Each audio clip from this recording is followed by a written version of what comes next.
Assalamualaikum, salam sejahtera.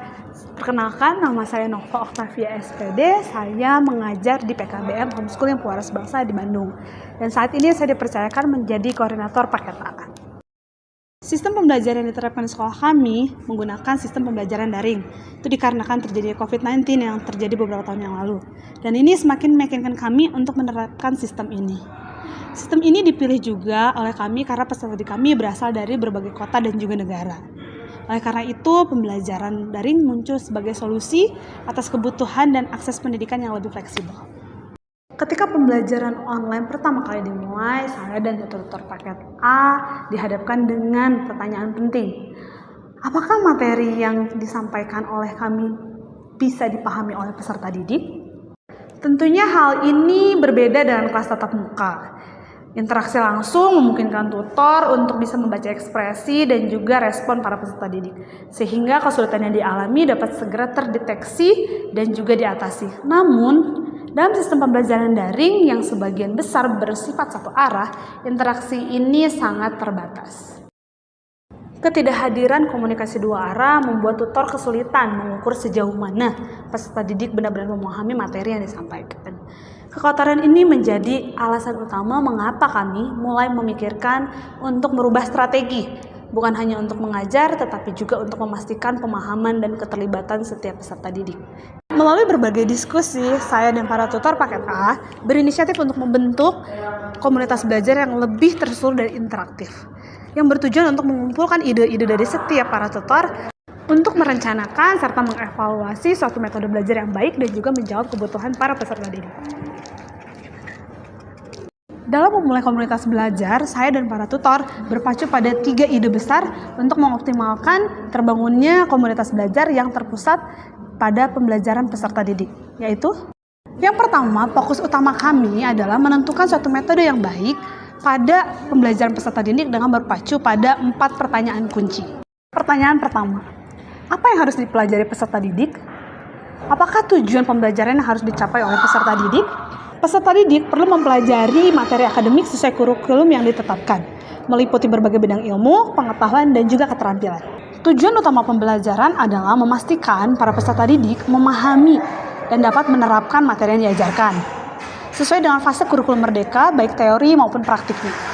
Pembelajaran daring diharapkan menciptakan peserta didik menjadi peserta didik yang mandiri, bertanggung jawab atas proses belajar mereka, dan mampu bekerja sama untuk lingkungan belajar jarak jauh yang dinamis.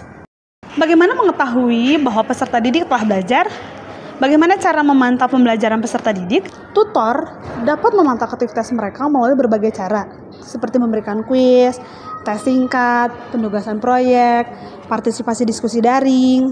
Peserta didik juga diajak untuk aktif menunjukkan minat belajar mereka dan pemahaman mereka yang lebih baik terhadap materi pembelajaran.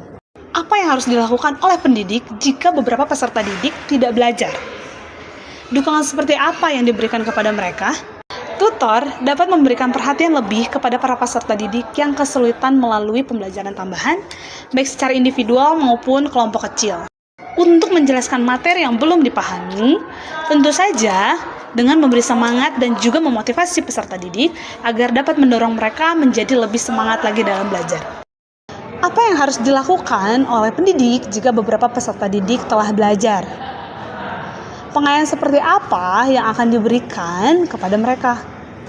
Tutor dapat memberikan tugas ataupun proyek yang lebih menantang dan mendorong para peserta didik untuk berpikir kritis dan kreatif. Misalnya, dengan memberikan topik yang lebih mendalam atau masalah yang lebih kompleks yang menjadi tantangan baru bagi mereka untuk dipelajari lebih dalam lagi.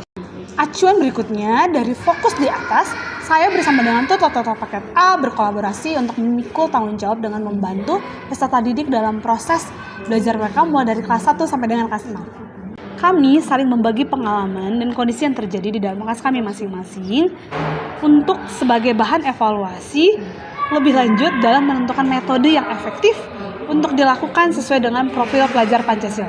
Acuan yang terakhir, setelah melakukan diskusi, saya dan para tutor paket A memutuskan untuk menggunakan metode pembelajaran berbasis proyek atau project based learning. Project based learning ini mendorong siswa untuk belajar melalui pengalaman langsung, kolaborasi, dan eksplorasi yang lebih mendalam mengenai suatu topik yang relevan. Dalam pembelajaran daring ini, kami menggunakan metode project based learning dikarenakan memiliki kelebihan untuk dapat dilakukan secara mandiri ataupun berkelompok untuk menyelesaikan suatu proyek yang terstruktur tetapi tetap fleksibel, sehingga meningkatkan kemandirian dan keterampilan manajemen waktu pada peserta didik. Dengan demikian, kami mencoba menerapkan metode tersebut dengan membagi menjadi 2 kelompok. Yang pertama adalah untuk kelas 1 sampai dengan 3 dengan secara mandiri, dan kelas 4 sampai dengan kelas 6 untuk berkelompok sesuai dengan tingkat perkembangan peserta didik. Tentunya output serta acuan terbangunnya komunitas belajar di satuan pendidikan yang efektif bukan hanya pada seberapa baiknya rencana yang telah disusun dan juga dilaksanakan, tetapi pada seberapa berdampaknya hal tersebut pada peningkatan hasil belajar peserta didik. Dalam penerapannya, peserta didik terlibat aktif dalam merancang dan menyelesaikan proyek yang relevan dengan kehidupan nyata, yang memotivasi mereka untuk berpikir kritis dan juga bekerja dalam tim. Oleh karena itu, melihat hasil dari peserta didik yang sudah dibuat beberapa kali, hal ini membuat kami semakin yakin bahwa metode pembelajaran berbasis proyek efektif untuk meningkatkan hasil belajar peserta didik dan pemahamannya dalam materi yang sudah diajarkan. Berikut ini adalah beberapa proyek yang sudah dilakukan oleh peserta didik kami. Belajar bisa di mana saja, tak ada halangan gapai cita-cita. Selama kau mau, pastilah terwujud semua mimpimu. Jadi seniman bahkan ilmuwan. Metode project based learning sangat membantu kami dalam kegiatan belajar secara daring, karena peserta didik terlibat aktif dalam merancang dan menyelesaikan proyek yang relevan dengan kehidupan nyata. Hal ini pun sejalur dengan profil pelajar Pancasila yang ada dalam kurikulum Merdeka. Sekian sharing mengenai komunitas belajar dari saya. Semoga hal ini bermanfaat bagi kita semua. Terima kasih. Karena kita ini pewaris bangsa.